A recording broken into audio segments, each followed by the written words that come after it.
tournament, I don't think we're going to be seeing it. Spell Hunter, sorry, Death Battle Hunter is just considered one of the strongest decks in the meta at the moment, and has been for quite a while. Druid is, in theory, the best class right now.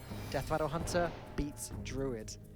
Therefore, Death Battle Hunter is one of the best decks in the meta. Our last remaining matchup is going to be the Spell Hunter for CMC versus the Murloc Mage for Reed, and I really am having a hard time seeing the Hunter win this one. There's always a chance. But if this mage gets a reasonable hand, if they curve out, I don't even know that they need to curve out from turn 1. If they curve out from turn 2, it's going to be difficult for the Hunter to deal with the compounding pressure of the Murloc minions, with Cold Light Seer, with Gentle Megasaur to buff health and give, you know, other buffs and Wind Fury. That the game just ends so quickly with this mage deck. I mean, there's a reason that this is pretty much the strongest mage deck right now, since Mana Worm was sent to the corner to cry. I don't know, Cora. For a very long time. I quite like a Lunith Quest Mage. China is very good at that deck. I really enjoy losing with that deck. All right, so the Hunter will be going up against the most fearsome foe in all the land, Murloc Raider.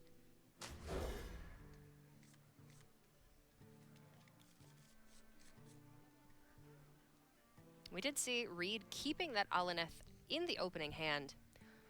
Yeah, you probably don't ever want to throw it, but it is always really nice to have, you know, a Rockpool Hunter on turn 2, and maybe that Alaneth could be a Rockpool Hunter. I find it very difficult in this deck because playing a Luneth on turn 6, you can struggle to keep up with your ever-growing hand size. Like 6 mana, 7 mana isn't always enough to play 3 cards. It often is. There are a lot of cheap Murlocs, but there are a lot of Murlocs that discover other Murlocs that cost 3 mana, like that one, that cost 4 mana. Like there are quite a few expensive cards in this deck. So I don't really like a Luneth on 6. When possible, I'd prefer to just keep developing for Reed. Secret Plan right into that explosive trap.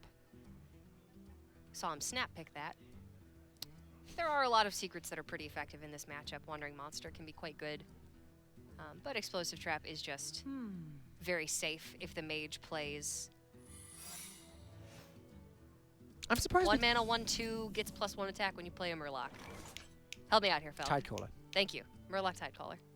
I'm surprised that we don't see Secret Plan played a little bit more often. The ability to discover secrets just tends to be very strong because adding that element of randomness makes it very difficult to play around them.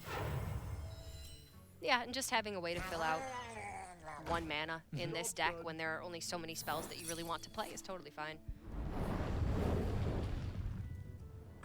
Reed getting very unlucky with the explosive trap timing here. Several times they seem to have played around Wandering Monster specifically and been punished by the explosive trap. That turn, for example, that War Leader could just be a 3/3 here. That would have been free, but they would have had to play it after attacking with the 2/1, which would have meant, if it were Wandering Monster, the 2/1 may just get value traded.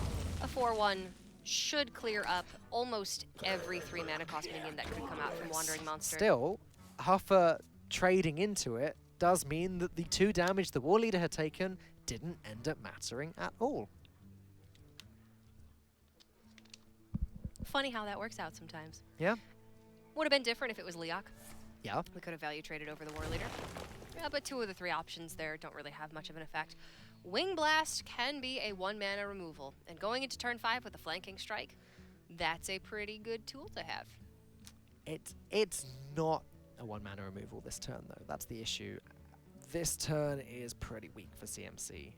What to Very much so, but they could be setting up for a solid clear turn next.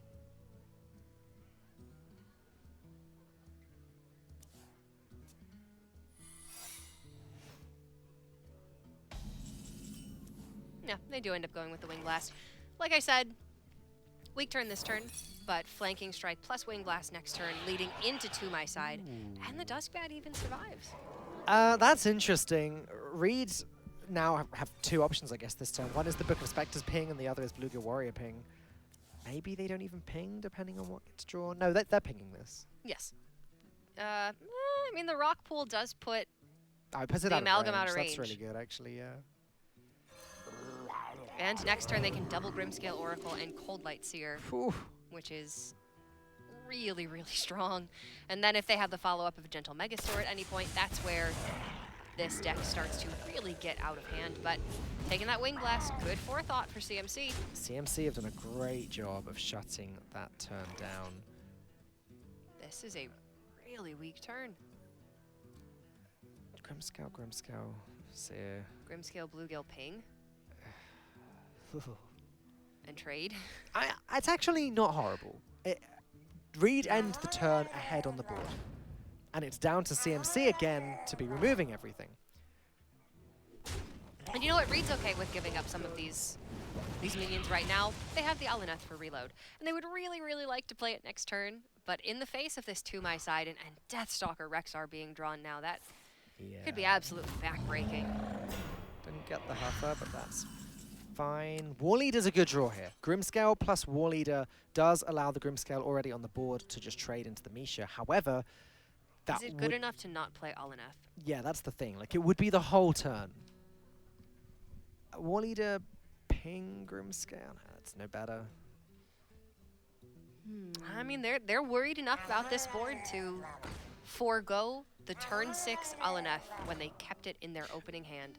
Reed are hoping beyond all hopes that CMC have no way of dealing with this War Leader, that they have no Unleash the Hounds, that they have no Kill Command, that they have no Deathstalker Rexar. Yes, I have just listed the 3 cards sitting in CMC's hand right now.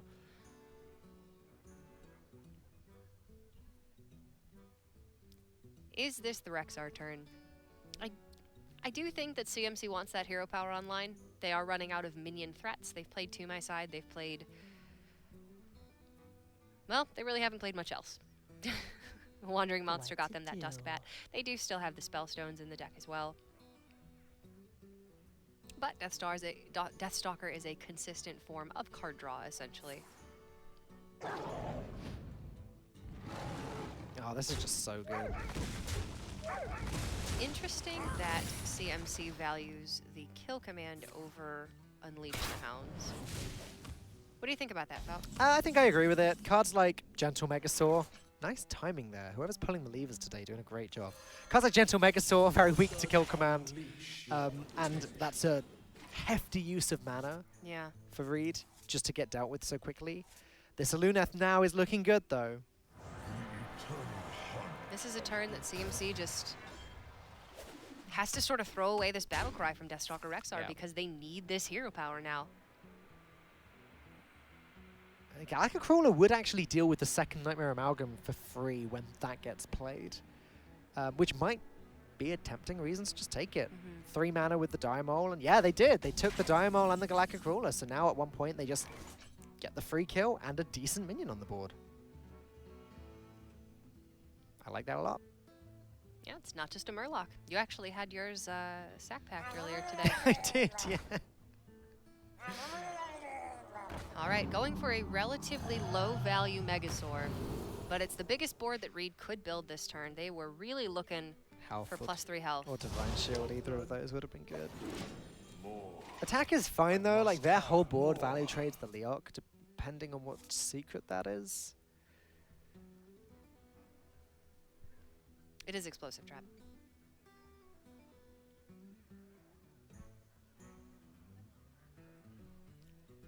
And there's the kill command on the Megasaur, as I predicted. Smart Falcon, smart. I mean, CMC still really needing to build some good beasts here. This can very easily turn into a board that they can't deal with. Reed did manage to find the correct turn to play the Alineth. CMC only was able to respond with that Deathstalker Rexar. If CMC had, like, Spellstone, or Secret plus Spellstone that turn, we'd be looking at a very different situation here. They aren't good beasts. Life Drink is okay, but quite expensive. They aren't good beasts either in this matchup. Oh dear. You want cheap stuff. You want stuff with Rush. It's the Life Drinker, 4/2 stealth, I think. Jungle Panther.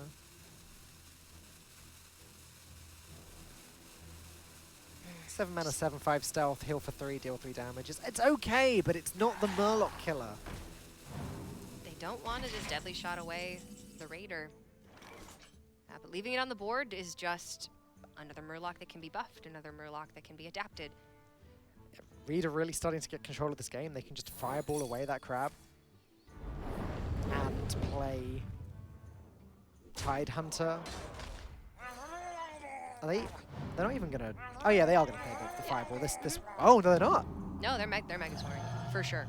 I mean, this is 4 minions on the board, +3 attack, and go. It looked like CMC had the early game pretty much locked down, but this Alaneth is a crazy strong engine. Even though Mana Worm got nerfed and the Tempo Mage that we were playing is kind of non-existent now, Aggro Mage finds a way. It's just, yeah, it's just reskinned ever so slightly and included Murlocs. Hungry Crab from the Builder Beast. It's very helpful, actually. And it has Rush. The Crab deals with a 3 health minion. Flanking Strike deals with another one if CMC want to. I forget which card this is. Oh, that's the Crab. Yeah. Of course. So Flanking Strike deals with another it has one. Echo. The Crab. Oh, it's got Echo. Yeah. Of course. It's, oh my goodness. Hunting Mastiff. That's insane. Could that have worked out any better for CMC? Look. Not really, no. They're sigh of relief on the right there. They're kind of stunned. If they'd had one more mana, they could have played a third one even. That is the ideal beast to build in this matchup. And it seemed like CMC was sort of keeping their head above water. There is something that we haven't talked about that is a really big factor in this matchup, and it's Reed running out of cards. They're quickly getting to the point where Alaneth is going to draw them into fatigue. And if CMC can sort of just keep head above water for a little bit longer, they might be able to run Reed out of stuff.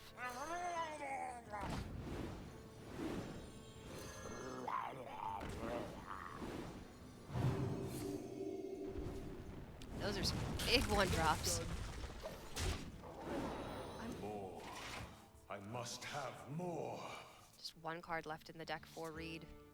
But they have double Fireball, Frostbolt in hand. None of those are any good. Arthas plus Stone Tusk Boar and gimme Death and Decay. Oh, if only they got the Crab again with the Mastiff. Can you imagine? It probably wouldn't have been good enough. Probably would have been good enough, actually. So Flanking Strike deals with 1. Blast deals with another. Deadly Shot deals with another. Yeah, that's reasonable. Reed is about to start taking some serious fatigue damage.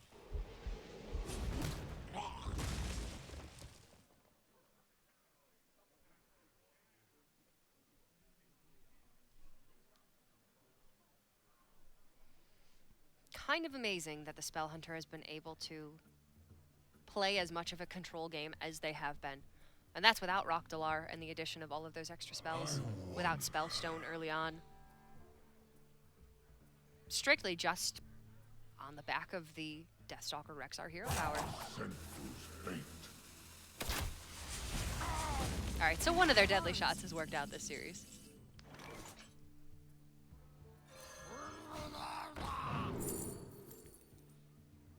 Yeah, we take that Seer probably. So Reed take 10 more damage from fatigue before they get their next turn. Yeah. Which means their next turn is their last turn, assuming that they survive that. And they have 15 damage on their next turn from hand. So if they can set up a good board, which they can even drop the Amalgam after clearing this minion. Then that's 15 plus the damage on board. Candle Shot's gonna clear the Tide Hunter. It's not actually enough. It's not actually 23. It's 23. So and CMC can Life Drinker. Yep, heal up to 29. And they can know that they are out of range of absolutely everything that Reed can drop. If they've been keeping track, they'll know that the Megasaurs are gone, the War Leaders are gone. It's just Fireballs and Frostbolts left. The Spell Hunter looked like it could have been a liability. But it is actually going to get the job done against the Murloc Mage, which is supposed to be pretty solidly favored. What a close series. I thought with that Alaneth coming down on a relatively safe turn that this was just almost going to be all wrapped up, but really it was that Echo Hungry Crab turn, being able to clear 3 minions because they had Rush as well. It was just exactly what CMC needed. Luneth has a downside as we now see it. Reed very nobly Sudoku with the card draw there, and well played coming from CMC.